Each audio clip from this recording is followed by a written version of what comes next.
Olá, estamos de volta ao programa Direito na TV, conversando hoje aqui com a acadêmica e agora a nova advogada, né, Bruna Febraio, discutindo o assunto do superendividamento do consumidor e a possível responsabilidade do fornecedor. Nessa nossa conversa, Bruna, eu queria que tu explicasse, que tu comentou no bloco passado, a questão do consumidor de boa-fé, quer dizer, esse superendividamento, essa nova discussão doutrinária que está acontecendo no direito, ela se enquadra para o consumidor que está de boa-fé. Isso. O que seria o consumidor de boa-fé? Ou talvez explicando o que seria o consumidor de má-fé, para o nosso telespectador poder compreender bem.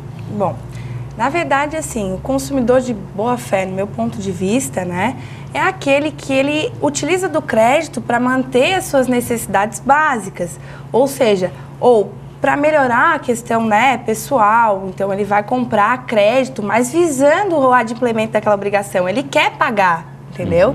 Então ele está de boa fé, ele está contraindo uma dívida agora, mas ele pretende pagar, ele pretende cumprir com aquela obrigação. Agora, o consumidor de má fé, e aí a gente já se depara com essas questões no Poder Judiciário, né? Nessas ações revisionais que sofrem até um certo tipo de preconceito por parte dos juízes, porque tem muita gente que adquire um veículo, por exemplo, paga uma parcela, paga duas e já acaba entrando com a ação revisional, né? Ou seja, ela já conhecia aquela situação no momento que comprou, já sabia, né? Que não ia ter condições. Exato. Então a pessoa, nesse caso, está agindo de má fé. E aí o Poder Judiciário também tem que prestar atenção nesses casos, né? Porque acaba prejudicando aquele que realmente visava. Tu podes comprar um carro hoje e perder o emprego amanhã. E precisar também ajuizar uma ação revisional, né? Não é uma coisa de caso pensado, exato, não foi premeditado. Claro, né? Sim. E aí ele esse que está de boa fé, passa a ser visto com maus olhos por parte do Poder Judiciário justamente por essa prática, né, que se estabelece aí de fazer mau uso daquilo que a lei dispõe. Perfeito. Então, a questão... O que eu comentava, assim, porque talvez o telespectador tenha que ter essa noção da dificuldade que é para o magistrado, para o judiciário, né, saber distinguir essa situação do bom consumidor do mau consumidor, vamos dizer assim, né? E também, como advogado, a gente percebe várias vezes situações como essa, e na época de estagiário também, de ações ajuizadas um mês depois do contrato, né? Ele pagou uma parcela e já foi discutir, quer dizer, ele não sabia que não iria poder cumprir com esse contrato, né? Situações que, obviamente, o judiciário deve saber separar.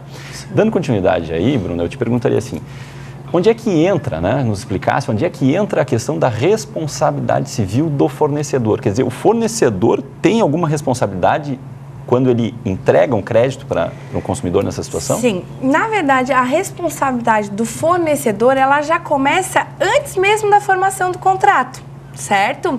Então, antes da pessoa ela assinar aquele contrato, que na verdade ela se institui realmente com a contração da dívida, né? Mas ela já nasce, já tem obrigações antes do contrato, ou seja, ele tem o dever de informar todos os termos do contrato, de explicar qual é o produto que está sendo oferecido, de demonstrar qual a parcela, com juros e sem os juros, né? O que realmente o consumidor está pagando para que ele tenha consciência da dívida que ele está assumindo, quais os riscos do parcelamento, né? Do inadimplemento. Então, essas obrigações, elas já existem, elas estão previstas no Código de Defesa do Consumidor. A inobservância, ela gera o dever de responsabilização, certo?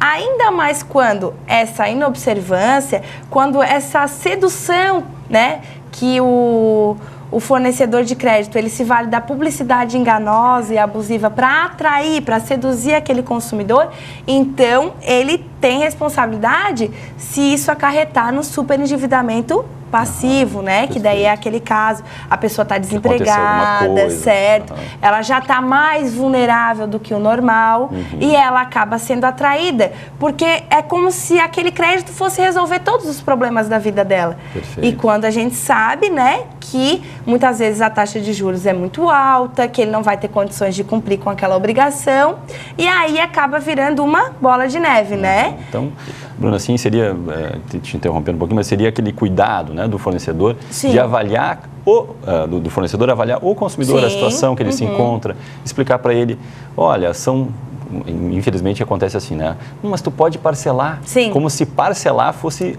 eliminar a dívida, né? Na verdade, olha, tu vai parcelar, mas vai ter um acréscimo de tanto. Sim. Se tu pagar à vista, é uma condição menor.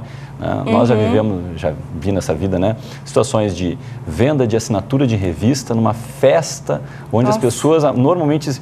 Infelizmente, uma parte estavam lá alcoolizadas, fazendo contratos. Eu já vi assinatura, Bruna, de cartão de crédito no dia em que os alunos tinham sido aprovados num concurso para medicina na Federal. Nossa. Imagina o ânimo desses alunos, o estado de consciência, né, do que estavam assumindo fazendo um contrato como esses. Né? E aí tu imagina como isso se agrava, esses são momentos felizes, né? Se a pessoa está passando por dificuldades. Sem dúvida, sem né? dúvida. E aí a gente vê assim questões de publicidade de crédito, principalmente essa questão do crédito consignado, que é uma coisa muito nova, porque a própria classe que está ascendendo no uso, no consumo do crédito é nova, né? Claro, a classe C e D, ela é nova nisso.